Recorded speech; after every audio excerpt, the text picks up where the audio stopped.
Welcome everyone, I'm Spiro. Thanks for tuning in. Black Lives Matter has been dominating the headlines for weeks, and there's been a lot of speculation regarding the funding of this organization, with many fingers quick to point at George Soros. So the million-dollar question: did Soros fund Black Lives Matter? Yes, he absolutely did, and I'll get to more of that in a minute. But George Soros is not the only source of funding for Black Lives Matter. In fact, Soros and his funding is just another spoke in the wheel of a massive, well-financed, politically motivated campaign with the desired goal to transform this current system of control and destroy it, basically, and out of the ashes of that, build a new system of control. This certainly sounds like a reoccurring theme right now. Very similar to what we've been hearing from the United Nations, the World Economic Forum, the central banks, and governments from around the world as they are preparing for the Great Reset and a global paradigm shift, which we'll get back to later in this video. But right now, we're going to look at who exactly is funding Black Lives Matter. According to their website, Black Lives Matter was founded in 2013 in response to the acquittal of Trayvon Martin's murderer. Black Lives Matter Foundation Incorporated is a global organization in the United States, the UK, and Canada whose mission is to eradicate white supremacy and build local power to intervene in violence inflicted on black communities by the state and vigilantes, by combating and countering acts of violence, creating space for black imagination and innovation, and centering black joy. The BLM movement exploded in 2014 after a police officer shot dead unarmed 18-year-old Michael Brown in Ferguson, Missouri, a controversial case as police responded to a robbery, and the suspect, Mike Brown, allegedly attacked the police officer, Darren Wilson, who then shot and killed Mr. Brown, according to reports. Now, a grand jury declined to press charges on the police officer. This was the catalyst for large Black Lives Matter protests that turned violent and became riots, where we all witnessed massive civil unrest as demonstrators clashed with police and the National Guard on a scale that was shocking at the time, and so was the militarized police response. Around this time is when George Soros stepped in through his Open Societies Foundation, as well as grant making from the Center of American Progress to the tune of $33 million to fund Black Lives Matter. Now, in addition to the $33 million contributed by George Soros, another funding campaign was formed, the Movement for Black Lives, which received $100 million through the Black-led Movement Fund, paid for by the Ford Foundation and Borealis Philanthropy, and directly funded Black Lives Matter and dozens of other similar groups, actually up to 150 other groups, including Black Lives Matter.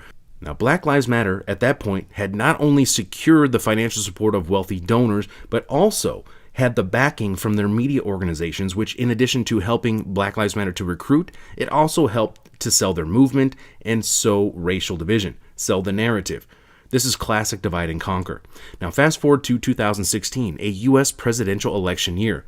BLM makes another massive strategic alliance with the Thousand Currents Foundation, which secured a fiscal sponsorship, which refers to the practice of a NGO, a nonprofit organization, offering their legal and tax-exempt status to groups, which is what this Thousand Currents Foundation did for Black Lives Matter. And typically, this is only done with projects that the sponsoring organization endorses, okay? And there's much more into this Thousand Currents group and who they were previously. We're going to move on. Shortly after this new partnership, the Kellogg Foundation gave a 3-year, $900,000 grant to the Berkeley, California-based Thousand Currents Foundation to build the infrastructure and capacity of the national Black Lives Matter movement.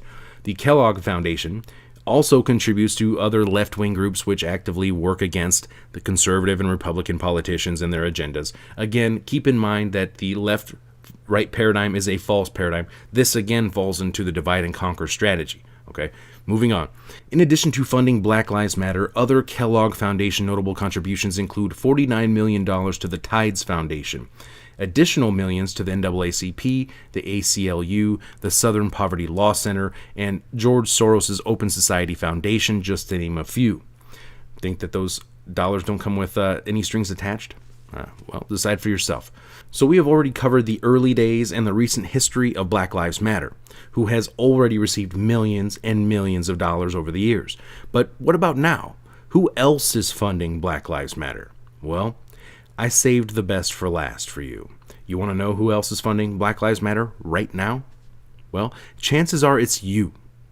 You, that's right, and me, and your brothers, and your sisters, and your neighbors, and your friends, and your coworkers, and millions of people around the world, and they probably don't even realize it. How is this possible, you ask? Well, because companies and mega corporations that you most likely do business with, and if not you, millions and millions of people around the world do business with, these companies are donating hundreds of millions of dollars to Black Lives Matter and Black Lives Matter related groups at this point. Companies and mega corporations like Google, Facebook, Amazon, Apple, Walmart, Target, Home Depot, Nike, YouTube, Twitter, Microsoft, Netflix, Airbnb, virtually all of the major cell providers, just to name a few. The list literally goes on and on and on, and I'm going to provide links below so you can go through and see for yourself.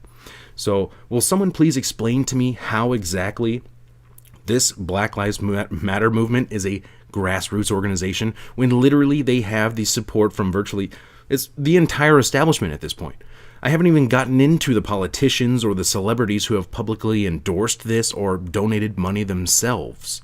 So the next time you hear somebody say, well, how come Black Lives Matter is allowed to protest and riot and loot and beat people in the streets and kill people in the streets across the country and other countries while the rest of us are on lockdown? The answer is because they not only have the support of the establishment, they are a proxy army of the establishment or the deep state or whatever you want to call it. And when you read over the foundations which fund and support Black Lives Matter, you see that they also support the UN Agenda 21, the UN 2030 Agenda, just like these mega corporations do. So I'm not surprised to see that the United Nations has been trying to get involved in this situation here in the US because, in my view, this plays right into the planned destruction of this country, and it's happening right now. This is just the next phase of the operation. And just to be clear, I'm not Republican and I'm not Democrat. I support basic human rights and civil liberties for everyone. But when I see a proxy army conducting a destabilization operation under the false pretext of seeking racial and social justice, I have to call it out. I have to call BS. This is not really about justice. This is certainly not about black lives, especially when you take into consideration the fact that Black Lives Matter is funded by rich white men, endorsed by the establishment, the same establishment that oppresses each and every one of us regardless of our race, our religion, our sexual orientation. This is divide and conquer 101. If we are too busy fighting each other over a manufactured crisis sold to us by the media and the politicians, and the celebrities, we will never rise up above this system of oppression which is targeting all of us. Wake up.